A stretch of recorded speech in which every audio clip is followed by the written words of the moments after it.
This video is about mass etiquette. I know I've only been Catholic for 3 years, but my personality type is to be hyper emotionally sensitive, so I'm always aware of how my actions are affecting other people, and especially at mass where it's so formal. The sacredness of what happens at mass does warrant proper etiquette. If you've done any of these before and I am at your same mass, I've probably been a little bit annoyed by your behavior, but this is not at all meant to judge anyone. I think most of the time people are just unaware of what they're doing. So number one is crashing the kneelers. When I was visiting Ireland 2 years ago, I was thrilled to see that in their churches, the kneelers are glued to the ground, and so it completely gets rid of the problem of the crashing kneelers. They were shocked to hear that in the US, our kneelers go up and down. What I do in order to make a 0% chance that my kneeler crashes and distracts everyone, I take the kneeler with my hand and I slowly,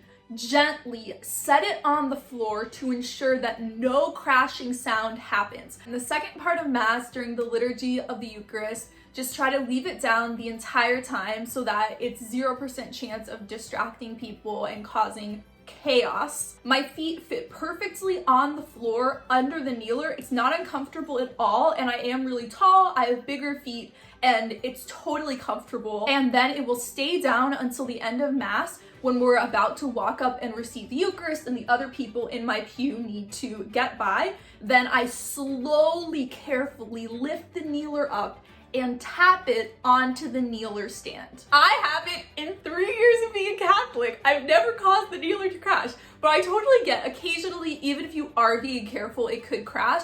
So that's why I recommend that in the liturgy of the Eucharist, the second part of Mass, just leave it down the entire time. So then what happens if there's other people in your row who didn't come to Mass with you and don't know about the kneeler thing, and they're moving it up and down in the liturgy of the Eucharist? What I do is I always have my hand on the kneeler. If someone else is trying to move the kneeler, I take the initiative and also put my hand on the kneeler so that I can be really, really slow and careful and make sure to make zero sound. Second part of Mass etiquette: be silent until Mass begins. If you want to have a conversation, if you're there with one of your friends, step out of the main sanctuary area, and it's actually called the narthex, which is the room outside of the closed doors before you go into the main church. So if you ever want to have a conversation, if you're meeting up with one of your friends, just walk out and go to the narthex or walk outside and talk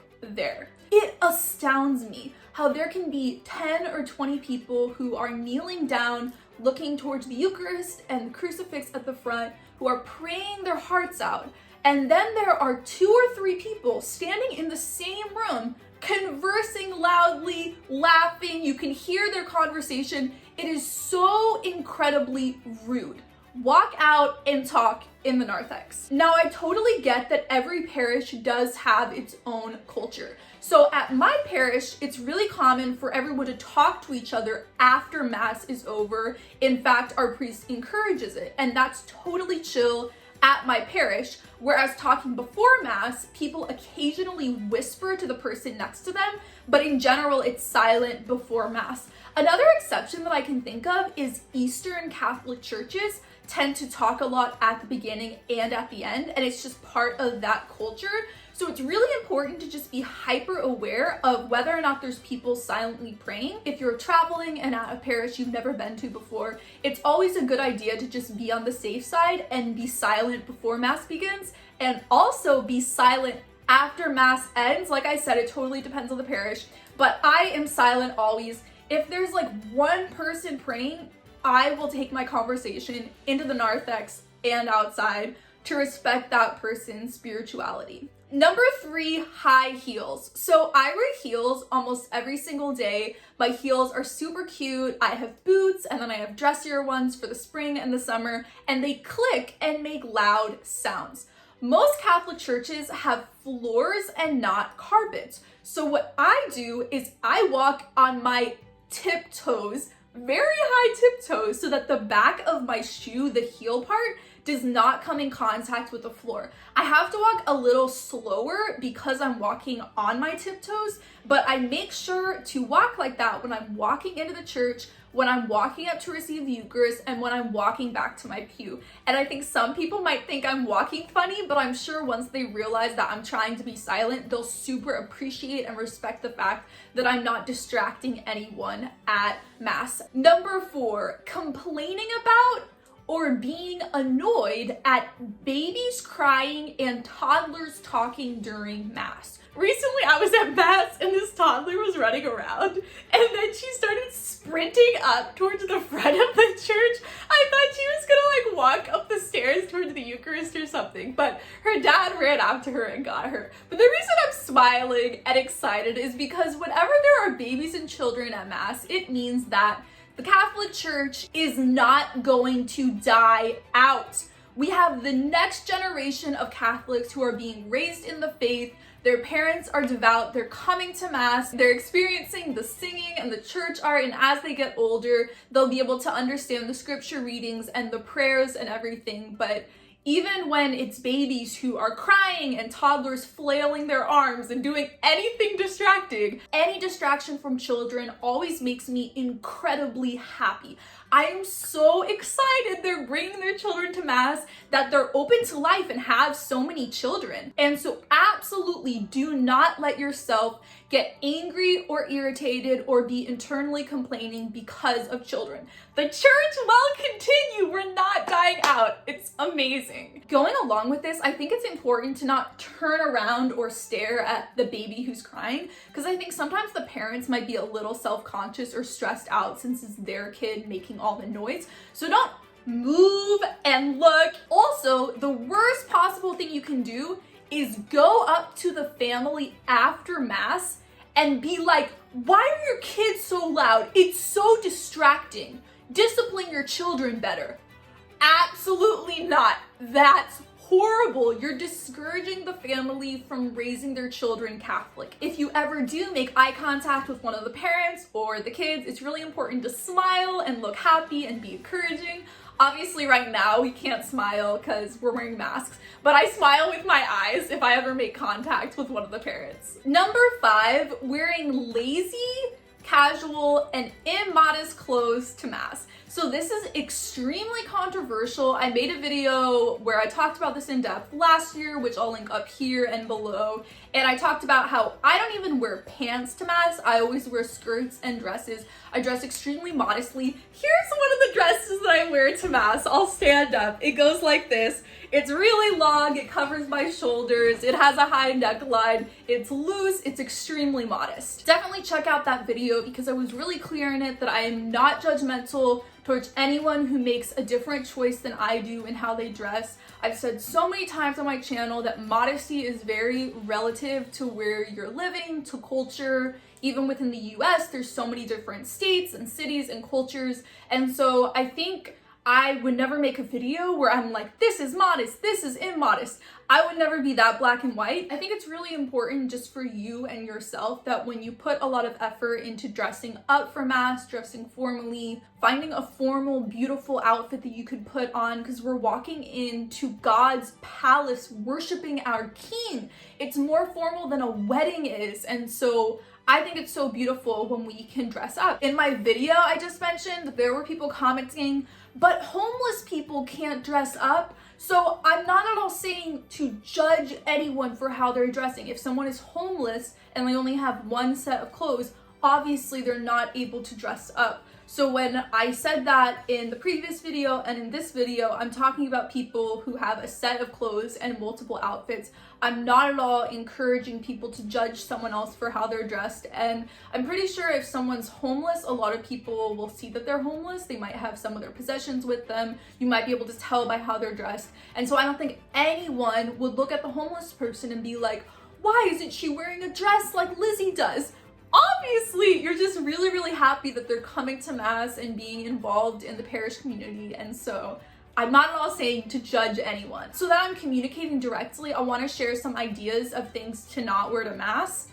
Ripped jeans, hoodies, flip-flops, t-shirts, yoga pants, workout gear. So before you get really angry, I totally get that at daily mass, people might be coming from the gym, coming from work, watching their children, they just woke up. I totally get that you might dress more casually at daily mass. I think it's amazing anytime anyone is coming to mass, just like how with the babies, I'm so happy they're there. If someone is dressed really casually in ripped jeans and a t-shirt and flip-flops, I'm so happy they're at mass because so many Catholics don't come to mass. And so I'm so excited they're there, but I do think that it would increase your mass experience if you treated mass as a super formal event and choose to dress up. I made the decision a year and a half ago to never wear pants to mass. This is the way that I've chosen to dress. I'm not at all saying every woman has to be like me, but when I wear my dresses and skirts, I make sure they come to about my knees.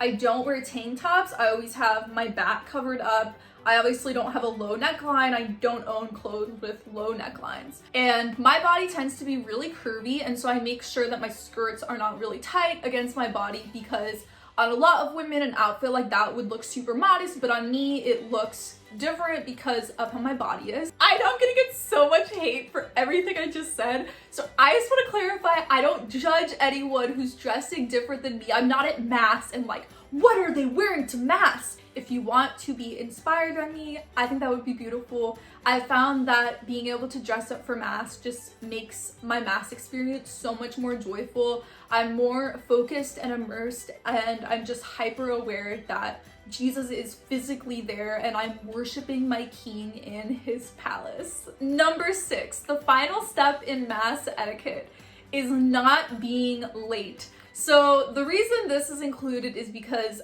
I used to be late to mass all the time. Before I get into this more, the one exception to all of this is families. If someone has very young kids, obviously it's so hard to get kids ready in the morning. You have to feed them, dress them, do their hair. There's just so much that goes into parenting. And a lot of Catholic families have 4 or 5 young children. And so if they're coming in 5, 10, 15 minutes late, totally fine. It's amazing that you're bringing your young children to mass, and I love that the family is raising them Catholic. And so obviously, if you have a family, be really chill about this. Don't judge yourself so much. But if you are a single person or a teenager and an adult, I think it's really important to prioritize being early to mass so that you're not late to mass. Something that really convicted me about being late is when I was in Ireland, one of my friends who I made there who grew up Catholic, she said, it's a sin if you're late to mass. If you are doing your mascara or putting on jewelry and that's why you're late because you're fixing your makeup or care about how you look that much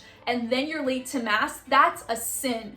And I think Ireland, their Catholic culture is just very, very, very intense because they're a full Catholic country. That's their culture. And so in the US, we just are more casual. The woman who said that too was only 21 years old, so it's not like she's been Catholic her entire life and is older and has a more intense way of looking at the faith. She's young, and that's how she's been taught that showing up at mass on time is amazing and beautiful and so important. Hearing her passion in saying that and how she just used it as so beautiful to be at mass for the entirety of mass, it was a huge wake-up call for me.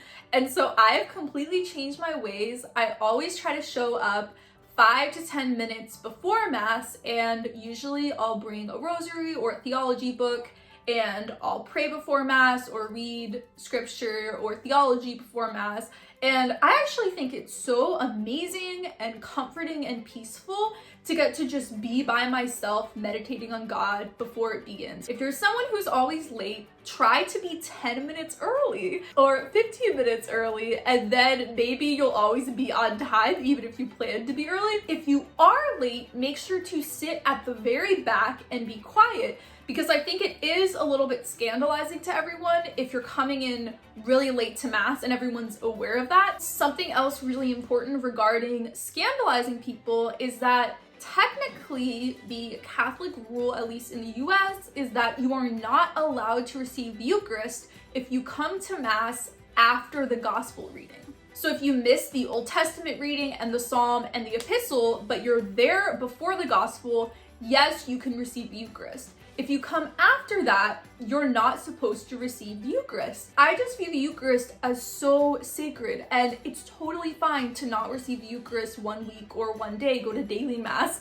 if you want to receive the Eucharist again. Okay, that was the entire video. A little wrap up. Mass etiquette. Number 1, don't crash the pews. Number 2, don't talk before mass. Number 3, make sure your high heels are not clicking. Number 4, don't complain about babies and toddlers making sounds, or children if they're older than that.